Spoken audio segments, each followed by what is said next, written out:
It's one of the quietest weeks of the NFL year. Post Super Bowl, in between the combine and free agency, it's really pretty dead right now as far as Minnesota Vikings news and conversation goes.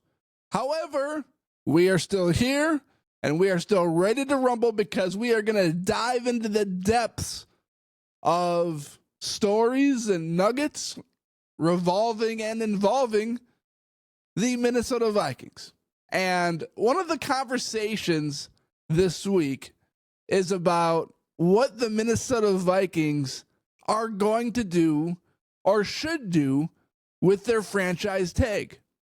And it seems clear as day right now, according to Kevin O'Connell's comments, that the Minnesota Vikings are not going to tag Sam Darnold, which means that it would lead towards tagging somebody else.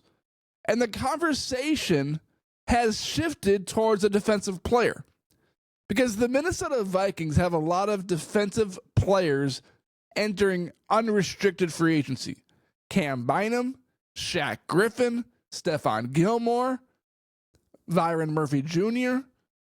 As far as the defensive line and linebackers are concerned, those are pretty solidified. But the secondary right now, who's returning? Harrison Smith, maybe, if he doesn't retire? So the Minnesota Vikings, the conversation has shifted towards, should the Minnesota Vikings franchise tag Byron Murphy Jr.? And I was pulling up his statistics from last year, and he had a career year in interceptions. He played in every game, 17 for 17, had 6 interceptions for a return total of 2 yards, and was a very good cornerback for the Minnesota Vikings. I looked up his PFF grade because I like the individual grades and I like to see how they view players. And his PFF grade for the year was 72.8 overall, which ranked 33 out of 223 cornerbacks. He had a snap count of 1,056, 6 interceptions, which ranked first among all cornerbacks last season. Now, you have to be careful because just because Byron Murphy Jr. had a career year in interceptions does not mean that that is going to duplicate itself the following season. Interceptions can simply mean that you just happen to be in the right place at the right time. For example, Kyler Murray, the Vikings matchup against the Cardinals. He was running around in the pocket. He just threw something up on 4th down. It went right to Byron Murphy Jr. Easy interception. It was like a pitch and catch. So that counted towards one of Byron Murphy Jr.'s interceptions. He made a play. He caught the ball. He executed what he needed to execute. But I don't think it's one of those situations where Byron Murphy Jr. came out of nowhere, made a sensational play as cornerback, and made this dazzling, sensational play that no other cornerback in the league would have been able to make. It was a pretty simple and routine interception. One of the easiest picks that a corner could ever have in the NFL. So the conversation has shifted towards, should the Vikings franchise tag Murphy Jr.? And my instinct is yes. And the reason why my instinct is yes is because the Minnesota Vikings need major help in 2 areas on defense. They need some defensive disruptors, defensive tackles that are not Jonathan Grenard on the defensive end side and Andrew Van Ginkel on the other side. Harrison Phillips is nice. Jalen Redmond had some nice games. But the Minnesota Vikings need a Jalen Carter-esque defensive tackle that can completely disrupt the game. But that's not enough. The Minnesota Vikings also need to address and get secondary guys involved, whether that's free agency or draft, because Gilmore's gone, Griffin's gone, Mekhi Blackman's back, I guess, coming off a torn ACL, but this rap is still not solved on him. We don't really know what we're getting. And that tells me that the Minnesota Vikings need to address those two positions defensively, defensive tackle and defensive corner. Because having one of those positions at an elite level is not good enough. For example, the Philadelphia Eagles defense was able to shut down the Chiefs offense so much because their defensive tackles and defensive ends disrupted the offensive line and sacked Mahomes a ton. And they were able to do that knowing their secondary was going to hold up in coverage. The problem with the Minnesota Vikings right now is that they need to send 5, 6, 7 guys after the quarterback in order to disrupt him. And you need guys that can get there with a 4-man rush or a 5-man rush. The problem facing the Vikings right now is that they send 7 guys, an elite offensive coordinator like Ben Johnson shifts pass protection so that he can buy his quarterback an extra second or two.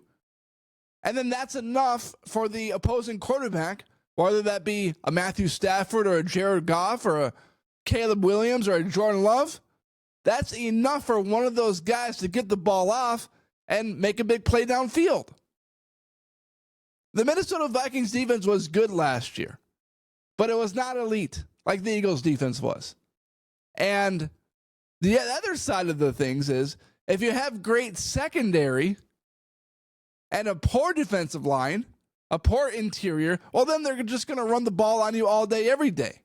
So in order for the Minnesota Vikings to take that next step defensively, the Minnesota Vikings need to address and solve their problem on the interior defensive line and in the secondary. That's why the Chiefs couldn't score. They had an amazing pass rush. The Eagles did. And their secondary held up in coverage. It's not enough to just have an amazing pass rush, because if that's the case, well then opposing offensive coordinators, the good ones, the elite ones, are going to shift pass protections, have an extra guy or two blocking, and then they're just going to feed off of the poor corners. And that's what we saw a few years ago when Brian Flores shocked everybody in his first defensive coordinator year with the Vikings, when the Vikings defense was supposed to be atrocious, supposed to be terrible. And he was able to really shut down a lot of teams that season because of the pass rush. But at the end of the year, even quarterbacks like Jake Browning for the Bengals figured it out. They had an extra blocker. They had an extra tight end or an extra running back stay in and protect the quarterback for a second longer. And then they just destroyed guys downfield. The corners, the secondary of the Vikings. It was not strong enough. So the Minnesota Vikings need to figure out who is going to be a corner for them next year. Whether that's DJ Reed, if it is DJ Reed, if they're going to sign DJ Reed, that's not enough. They need to bring somebody else back too. Whether it's Byron Murphy Jr. or draft a guy or sign another guy. You can't just bring in a DJ Reed. You need to solidify those spots more than just one guy, because there's a bunch of guys leaving. So it's a big priority for the Minnesota Vikings. And in order to take that next step, you can't just have one solid elite front or an elite secondary. You need to have a complementary defense that works well together. So, should the Vikings franchise tag Murphy Jr.? My take on that is yes, if they're not going to solve that problem in free agency or in the draft, because it's got to happen one way or the other. And you can't just have one guy either. You can't just solve it with one player. You got to solve it with multiple players. And Murphy Jr. was a solid cornerback for the Vikings last year. His interceptions, he won't have 6 next year. But he was a good corner, and he made some plays when the Vikings needed him to make plays. So as far as the Vikings secondary is concerned, it's a big hole right now. And who are they going to fill it with? Find one guy, great. Who's going to play opposite him? Who's going to play interior? So the Minnesota Vikings need big help and big help fast in the secondary, and Murphy Jr. fits the bill. So he's definitely a guy that should remain on the Minnesota Vikings. Thank you for watching this episode during the dark season, during the NFL calendar year. It'll get exciting soon. Free agency is happening soon, and the draft process will continue throughout April and March and all that stuff. So there's some content coming soon, some heavy hitter stuff, but that's what we're at today. Thank you for watching, and thank you for making this podcast a part of your day.